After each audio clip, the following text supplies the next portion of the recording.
Welcome back to Master Your Marriage. Today, we're diving into our final episode on parenting conflict. If you missed the first two episodes, definitely worth a listen. So maybe go back and check those out. So the research shows that becoming and even just being parents can challenge even the strongest relationships.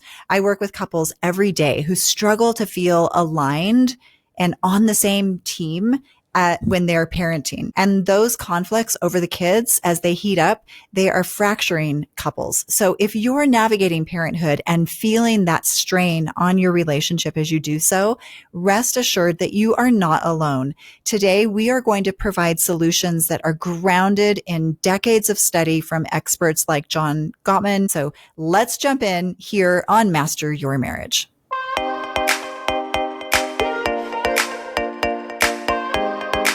Okay, let's start with a striking finding from Gottman's Bringing Baby Home program.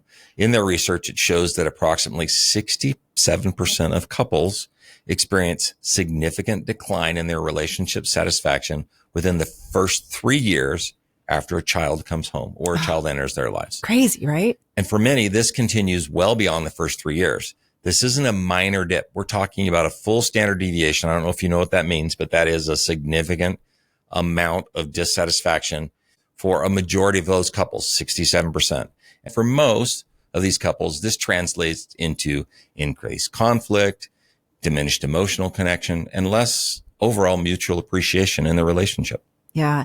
So that means only about 1/3 of couples either maintain or strengthen their relationship during this time after having a child. That's not very many. It's not very many. Yeah. And 2/3, that's a huge number, face what Gottman calls a relationship meltdown. Oof. And I think this is something, that I never heard this before, when I was a young parent. It's not something that we talk about. In fact, I think it almost feels like we shouldn't talk about it because, oh my gosh, I just brought home this healthy, happy, beautiful baby into my home. So what's why would not to be happy about? What's not to be happy about? Why should I feel miserable inside? So I think there's a little bit of shame around it and we don't talk about it.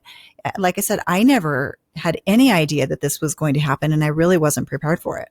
Yeah. I mean, from the guy's perspective, it was just like, boy, the whole world just shifted on its axis. Totally. Yeah. And for me, I think looking at these statistics is so helpful because it makes me want to understand why. It makes me want to dig into what that 1/3, even though it's a small number, I want to know what they're doing differently from the 2/3. Yeah. What was the magic sauce they had? Well, let's get into it. So when we look at the 2/3 and 1/3, there's several factors that come into play. First, major life transitions, whether that's parenthood, career changes, or even retirement, often reshape our core values. Yeah. Core values, as we've talked about so many times, are the foundational principles that guide our priorities and our decisions. And studies show that when couples become parents, it drastically changes these values and priorities. One day you might think, I want to prioritize fun, adventure, travel. And then you bring a baby into this mix. And then all of a sudden, and your lives are just like switched upside down. And those things aren't as important to you as they were.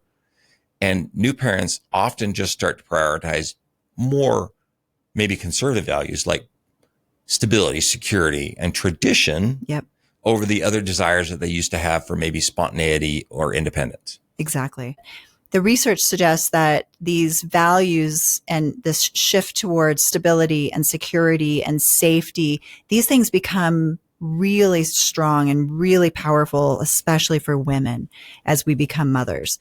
And what's interesting is that these are things that we don't talk about with each other. We didn't talk about how we were both changing as we had kids, you and I.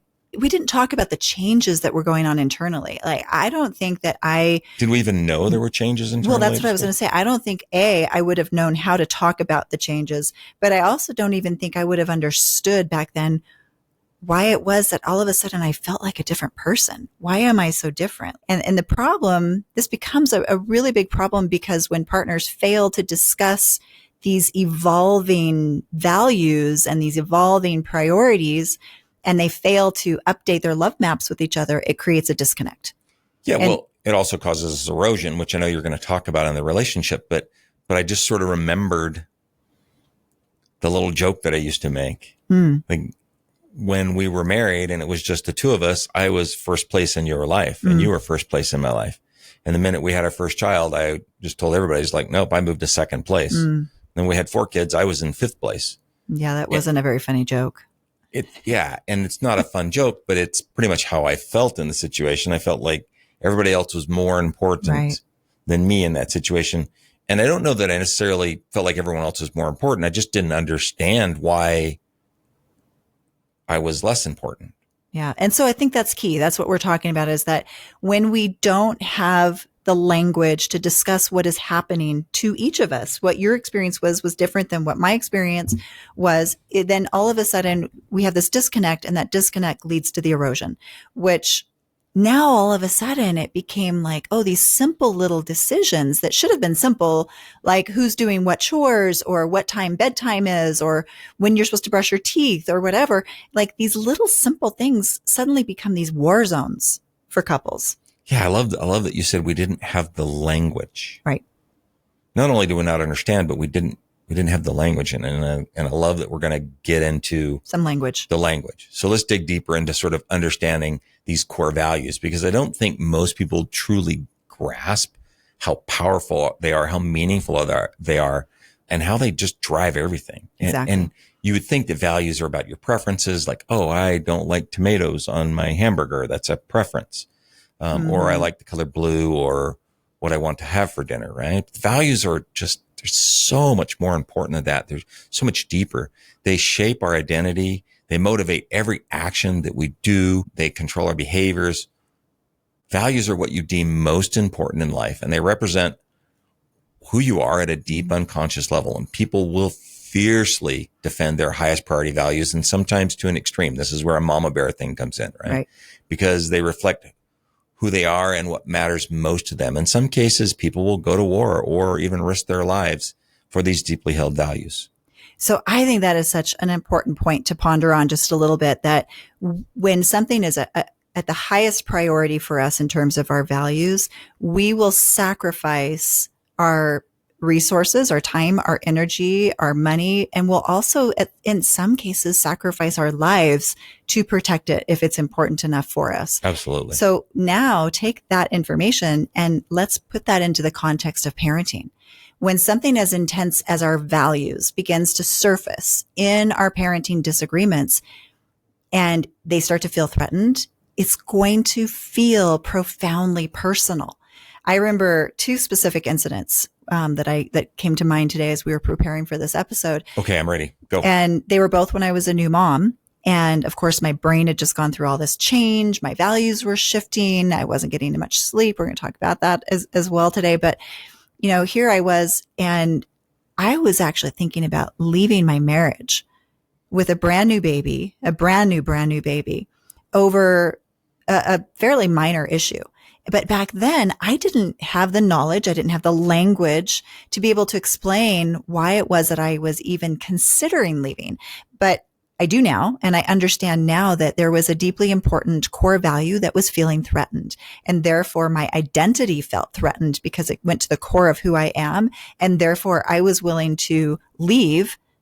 Keep that word leave in mind, because we're going to come back to that and circle back to that at the end of this episode. I was almost willing to leave my relationship over it. Yeah, because your sense of value, as we talked about that, of safety was perceived to be threatened. Even though it wasn't in my perception at that time, it was. So these fights that we often have with our partner over things like discipline or screen time, or how we're going to educate the children, or what are our health philosophies and how we're going to lead in terms of the health of our children.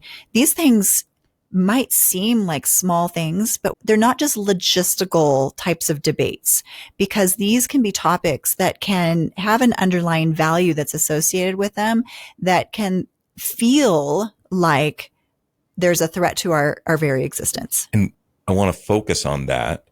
They can feel like there's a threat to our very existence, because we're going to talk about why there tends to be so much strife when it comes to values. So I want you guys just sort of hang on to that. Yes. All right. So there's also a neurological dimension at play here when it comes to mothers and new mothers. Yes. Primarily for mothers, right? The work of Dr. Daniel Amen, his work highlights the fact that women's brain, their actual brain, undergoes a significant remodel at 2 points in their lives. A what? A remodeling. Remodeling. Yeah. Okay. One, of course, as we're talking about, is during pregnancy and early motherhood, which is why values shift like crazy. When's the other one? The other one is in menopause, actually, when her brain rewires. Yeah. Which is also why probably the 2 times during my life when I had no idea who you were. Yeah. Fair. Yeah. So during pregnancy, a woman's brain becomes completely rewired to heighten her sensitivity around parenthood, around her child's needs. And this biological change is necessary to ensure the survival of the child and the mother. Yes. I mean, it makes sense a lot of sense that your brain would do that. Just that nobody put that on my men's description for what happens when your wife gets pregnant. You didn't have that on your bingo card? It wasn't on my bingo card. I didn't choose that. And it's tricky because neither of the two changes, by the way. It is tricky because this rewiring that our brain does as women, it can shift our priorities majorly. It can completely take your values and turn them upside down. Things that were important to you do not matter at all. And other things that you never thought about suddenly become your highest priority items. And it can be things that are totally different from your partner. Things that were becoming important to me were completely different than things that were important to Robert. So let that sink in for a little bit. Yeah. Who is this woman I married? Why does she like this all of a sudden? When you have kids, of course you will both change. That's inevitable. That's a given. Life changes everyone. But parenthood, especially with women, can change her brain. And it's very unlikely that you and your partner are going to shift in ways that are the same. You're more likely to shift in ways that differ from each other. And unless you're having, and this is key, unless you're having open conversations about these changes, you're going to find yourself at odds. Hence the 2/3 statistic, right? You're going to find yourself at odds where you're struggling to understand each other's perspectives, like who are you? And you're going to start to feel like, man, where did my person go? Like you just said earlier. Well, you said that earlier. I mean, you alluded to that. We don't even have the language. Like it wasn't even a concept. This was the thing that I was supposed to talk about. Like, hey, let's talk about the changes you're going to go through when you have a baby. When we have a baby, my brain is going to shift and my priority is going to just rock your world. I'm like, oh, that would have been nice to know. So now bring in other factors that we know about, other logistical things. Yeah, let's talk about all the things that happen, right? Sleep. Oh my gosh, sleep. Or lack thereof. New household roles. Like all of a sudden, because mom is dealing with baby, the partner is then, having you're to pick doing up bottles in the middle of the night. You're changing diapers. Right. Diapers and trash runs and going to the grocery store and all those things that are like new, right? So the responsibilities have shifted. It's not a bad thing. Nope.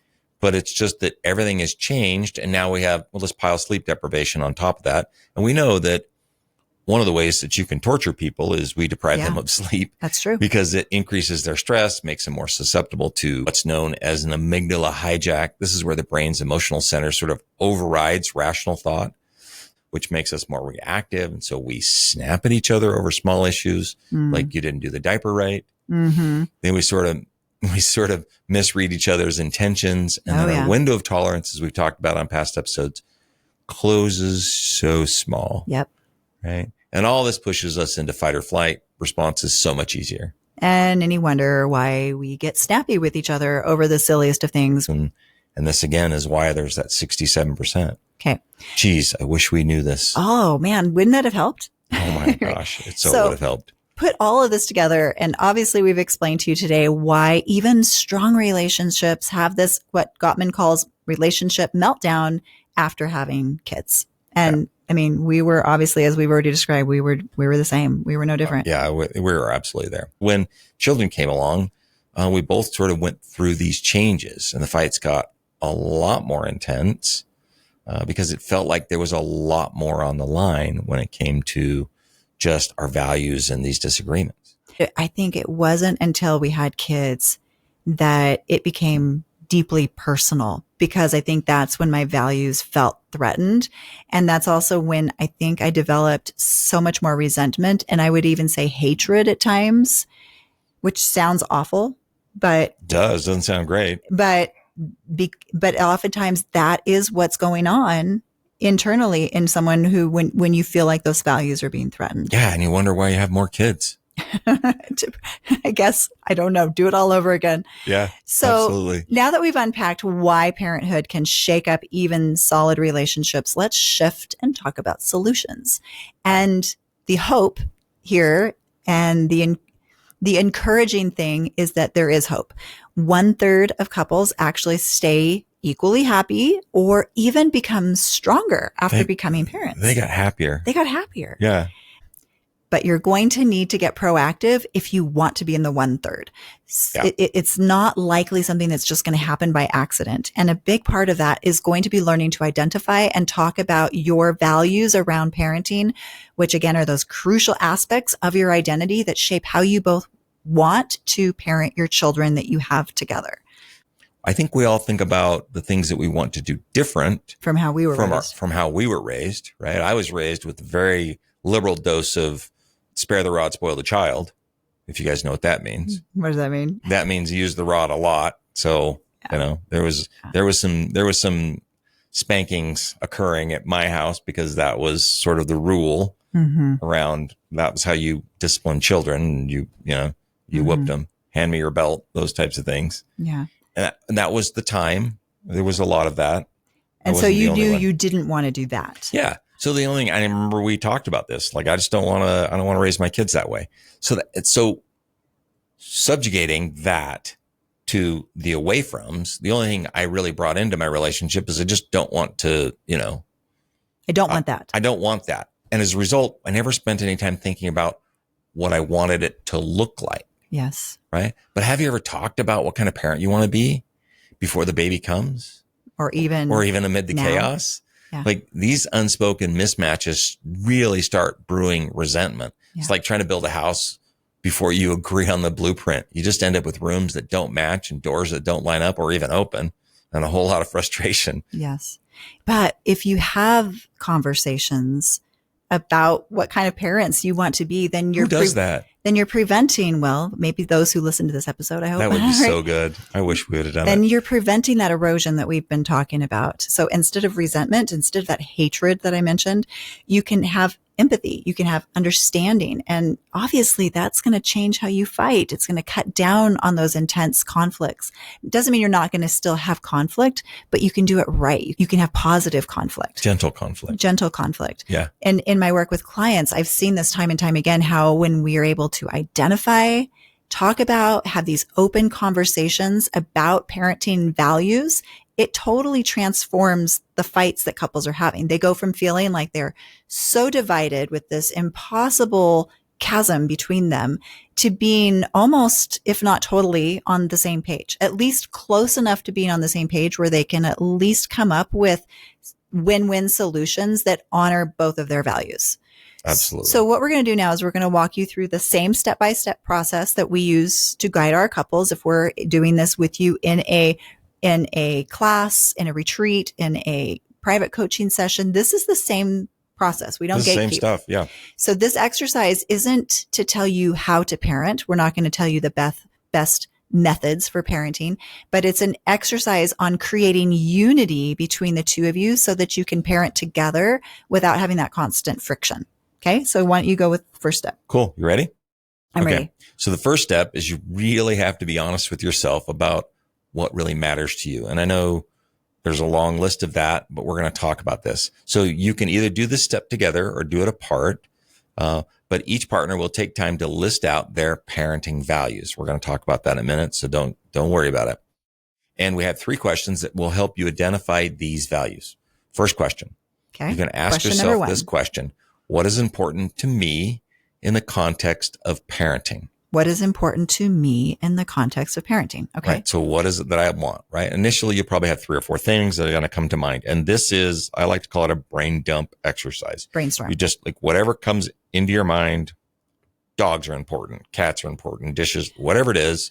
I want my kids to have horses and, like, whatever. You're just going to write those down. And then when you stop, you're going to ask yourself that question again.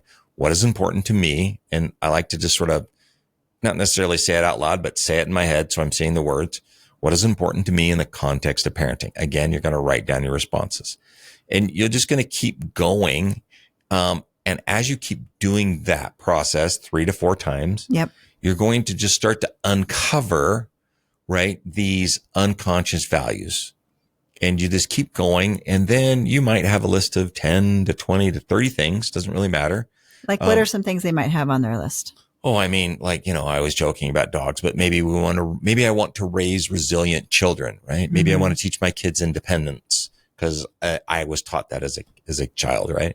I want them to develop a strong work ethic. That's definitely coming from me. Maybe I want them to develop empathy. And how do I do that? And we're not going to talk about the how. Not yet. We're just going to talk about what's important to you. The how is up to you and your partner once you identify those values. All right. So that was the first question. It's just a repeated same thing, same question over and over. 3 to 4 What times. is important to me in the context of parenting? Yep. The next question number 2 is that you're going to want to ask is specifically designed, and it sounds a little bit of a harsh question, but it's designed to flesh out values that you have around negative motivators. And so, for an example, I talk to women sometimes who are unhappy with their husbands in the way that they speak to their children. And they might feel, oh, like my husband is abrasive, or he is harsh, or he's too critical of the kids. And sometimes it's so bad that they do think about leaving their relationship because of it. So there's an away from value, right? Because they're driven, that value is driven by something that is going on in their life that is a negative motivator. So here, what you want to do is you want to look at that list that Robert has helped you to create so far. You might have 10 or 30 things on that list, and then ask yourself, and this wording is important, assuming you have all of these things present on your list. So you mentioned work ethic and empathy and whatever else is on your list. Assuming you do have all of these things, still, is there anything that could happen that would make me leave, that would actually make me want to leave this relationship? And maybe you look at your list and go, yeah, even though I have all these things, if my husband or my wife, if they were verbally abusive to our kids, then I would probably leave. Okay.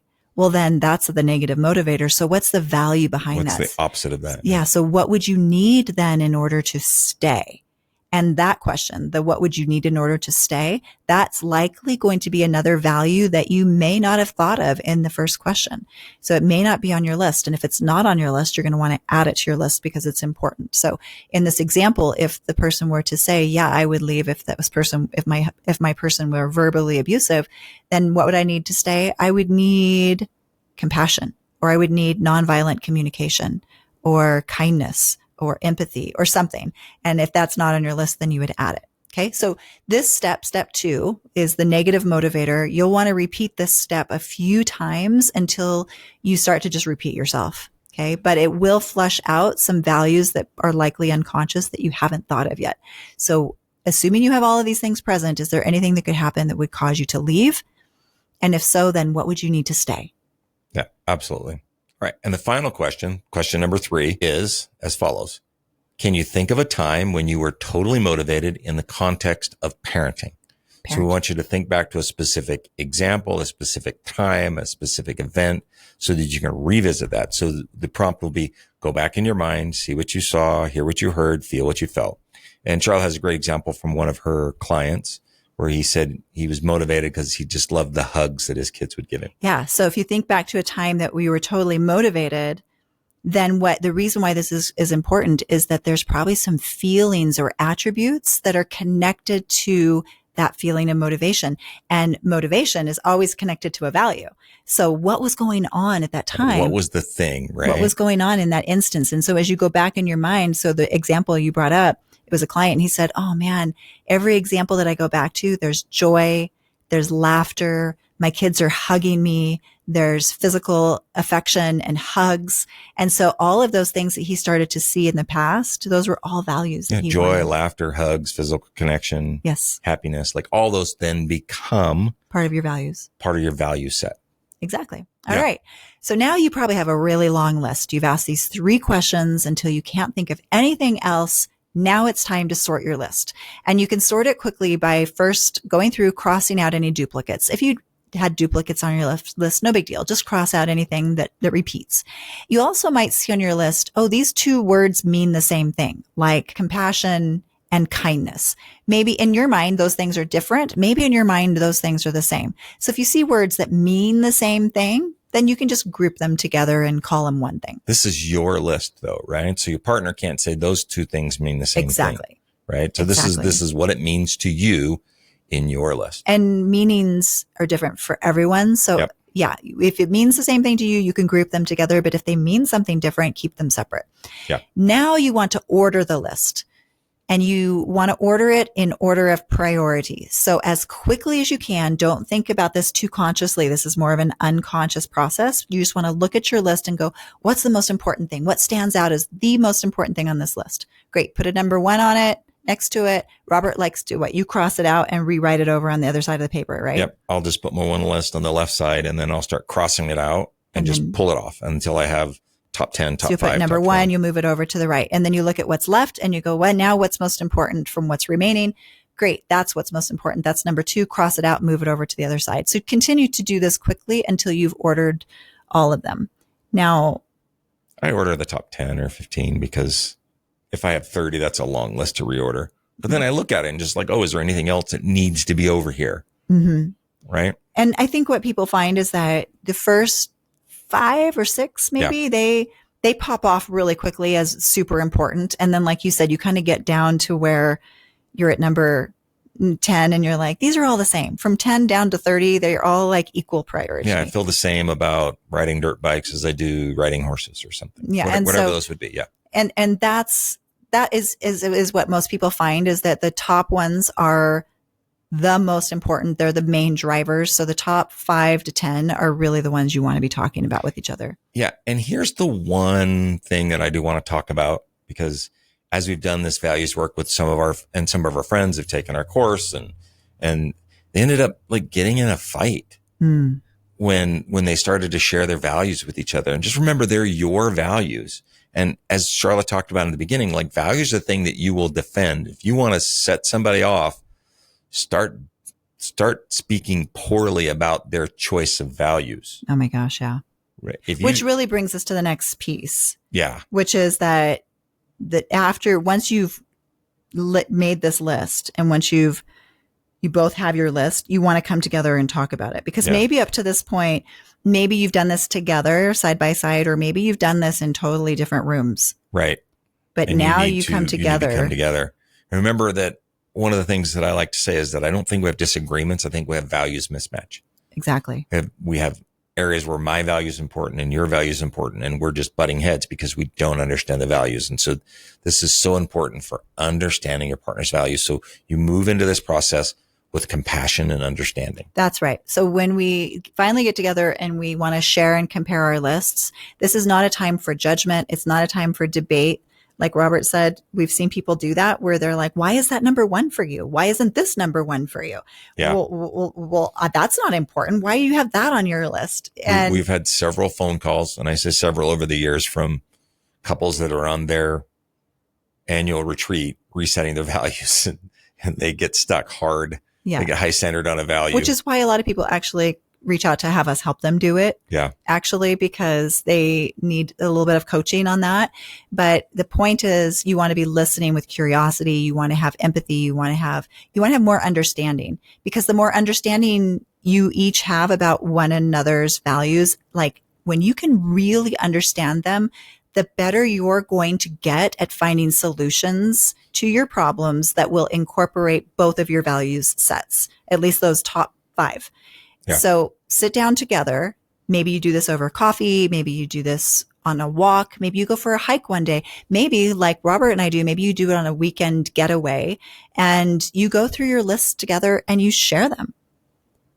And as you said earlier, suspend that judgment. Yeah. Suspend judgment. Suspend that knee-jerk reaction to criticize someone else's values. This is a great opportunity. You're doing this because you want to get to know your partner. Yes. Right. And update your love maps. Yeah. And you're not doing this because you're looking for leverage on your partner. Yeah. So as we start to share with each other, like, let's begin to highlight the things that we have in common on our top 10, top 5. Yes. So like, we're going to share those, and let's talk about those things that we have in common. These are your foundations. These are your foundational values that really the two of you are pulling together Yes. really in the same way. You maybe haven't noticed it before. And that's one of the things I love when couples start to look first at their list and they look at what do we have in common first. I've heard couples say, "Oh my gosh." And this is coming directly from a couple that has really not thought about anything else except parenting, but they go to war over parenting. Yeah. And they look at their list and go, "Wow, I had no idea, but her list looks a lot like my list." Wow, I didn't realize we had so much in common. Yeah. Funny. When we focus on the things that we have not in common, that's when the war starts. But there are those differences. Yeah. And so There can be. we do want to look at the differences on our list and use a lot of grace and be really gentle, but explore where those values are coming from. Yeah. And understand them. Like Yeah. you could ask, what from your childhood shaped this value for you? And be genuinely curious. Like, where does this come from? Does this come from childhood? Is there an important story about this for you? I love that. I love that when you say that. Is there a story about this? Or like, how does this make you feel or something, right? Or how does this value help you to feel more safe or secure or happy or excited or fulfilled? The goal again is to build empathy and to understand where your partner is coming from so that your differences don't feel like attacks. Yeah, absolutely. Okay. You have your list. So what are some practical ways we can utilize the list just besides understanding? And, so we have some understanding and we're updating our love maps. Like, what are some other ways that we can do this? This is where it gets really exciting for me. I have one couple right now that chose to take their lists and they are working on writing a family constitution right now. Yeah. A constitution. And that was we've used like vision statements, mission statements, and things like that in our language. And they came up with the term family constitution, which I love. And I think we'll have to do a whole separate episode on it once they're done, if they share it with me. But it's where each partner, they're taking their top values and they're saying, here's my top 5, here's my top 5. And they're contributing that language from their values into writing this constitution. And they're even bringing their kids on it and having conversations with their kids about it as they're writing it so that they can write it in a way that the kids at their age level can understand it. This is the language of your family. The language of your family. Right? These are the values of your family. This is the language of your family. These are the things that you as a family hold so sacred, so dear, that it's worth putting in a document for all to see, but for your family. And I love the fact that they're bringing their kids into it. Yeah. So they're creating a language of the family. And I will tell you one of the things that does when you do this, if you bring this language in, the language of your family, once you codify that, once you write it down, you post it on a wall, disagreements change. Yes, they do. Because instead of like, oh, well, we're not going to do that, we'll say, well, but as a family, we already have agreed that this is the thing, this is what we are. This is what we do. And I think part of that is they're holding themselves more accountable and they're holding each other accountable to what they've agreed upon, that this is what our family believes. This is what's important to us. Yeah. And we're going to hold each other to a higher standard because this is our family language. I love that you just said that. Yeah. I'm going to use that. So, and what's really great about this example that I'm giving is that this was a couple that had never sat down and talked about it and had a lot of previous fights about parenting, mostly about parenting. And they never really thought about what they wanted until they did this exercise, until they saw so much common ground and how they could weave that common ground together into like you said, a codified family constitution. Yeah. So another way that you can use your values list is to help you negotiate compromises during conflict. I think we alluded to that just a little bit. So when you have disagreements related to parenting, it's always because you have a value that maybe you feel is being attacked. Yeah. And then you can ask yourself, which one of my core values is like feeling threatened in this situation? And then when you really understand your values, it will then make sense why you feel resistant to do one thing, or when maybe your partner feels resistant. Why they don't want to compromise with you. Yeah, why they don't want to compromise, because now you've opened the fist and you understand that. You understand what their value is. And you're like, oh, I'm asking them to do something or act against something that's really contrary to their deeply held value. And this naturally leads to finding compromises that honor both your partners and your top values. For example, if one of you values strict routines for stability and the other craves sort of this spontaneity, then maybe there's a way to blend them. Maybe you have consistent bedtimes, but then build in some family unplanned adventures on the weekend. That way you can choose activity that both respect and honor both of your values. Love that. So I'll share and kind of close this up today with a quick success story. So I had one couple who were constantly clashing over parenting, and one of their fights was about homework, related to homework, and also different activities that the kids were engaged in. And it turned out that what were his values? Well, he valued achievement and he valued structure, because he came from a childhood where there was quite a bit of high pressure growing up. And she prioritized balance and harmony because she wanted to avoid the burnout that she experienced as a kid. Yeah. Once they discussed these values openly, they realized that their fights weren't really about the kids at all. They were fighting about their unaddressed values. And so they found a compromise that worked for the two of them on a structured, but also a balanced schedule that they both could agree upon. And now they started to feel like allies in that particular area rather than enemies. Absolutely. And this is really backed by solid research. Studies show that couples who actively align their values report higher marital satisfaction and less conflict, and even better emotional outcomes for their kids. It's not magic. It's just about having the intentional conversation. So, are you ready to try this at home? I think so, yeah. If you are, grab a notebook or just use a document on your phone and start working through the steps that we talked about in today's episode. So, go through those list of those 3 questions that Robert and I worked through with you today, and then schedule your next date night or your alone time or your weekend away with your partner to update your knowledge or your love maps of one another. So I love this. Every time I think about doing values, unfortunately, I can only hear Charlotte's voice. Charlotte has the way that she says it. It's a little bit hypnotic. So I could always just ask the question like, so Robert, what's important to you in the context of parenting, right? Before I'm doing it. But why don't you say it? What is important to you in the context of parenting? See, there's so much difference in the way that she does it versus the way that I do it. She's got that sultry voice. That's funny. You hear my voice in your head. I hear your voice in my head. That's awesome. All right. As parents looking back, geez, I wish we had these skills. Yeah. I get a little sad thinking that we didn't have this tool early in our marriage, because this would have really just changed everything for us. If we'd have spent the time to develop our family language, and our family values, we would have probably halved the amount of disagreements that we had easily. We would have got to this place where we're at now maybe much earlier. Sooner. Yeah. And now, our kids are older, but we still align our values every year. And even though we don't have babies and toddlers, we do have teenagers, we have adult children, and life is constantly changing. And that's why it's super important. Every year we're going to sit down and reevaluate our values in the context of parenting, in the context of our family, in the context of our relationship, and even the context of business. We do it in all these areas because couples that align their values are happier, they're stronger, their relationship is more rich and joyful and more fulfilled, and they really just have less disagreements. A really great friendship. I'll add that. Well, that is a wrap for this episode. We've covered the challenges, the research, and now these practical steps to align your values and reduce those conflicts over parenting. Remember, unity in parenting isn't about being the same. It isn't about being identical or having identical values. It's about understanding and supporting each other so that you can be united as a couple and as a family.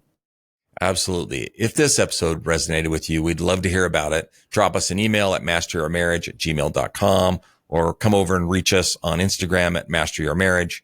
If you have questions, ideas for future topics, please just drop those in a message. We'd love to hear it. And you guys, reviews do make a huge difference for us. So if you receive value from today's episode, head over to Apple Podcasts or Spotify and leave us a 5-star review, a rating, a comment, and please share it with a friend who may also be in the parenting trenches with you. Be kind to each other this week. Put each other first. It's the small things done often that make the greatest impact. Until next time.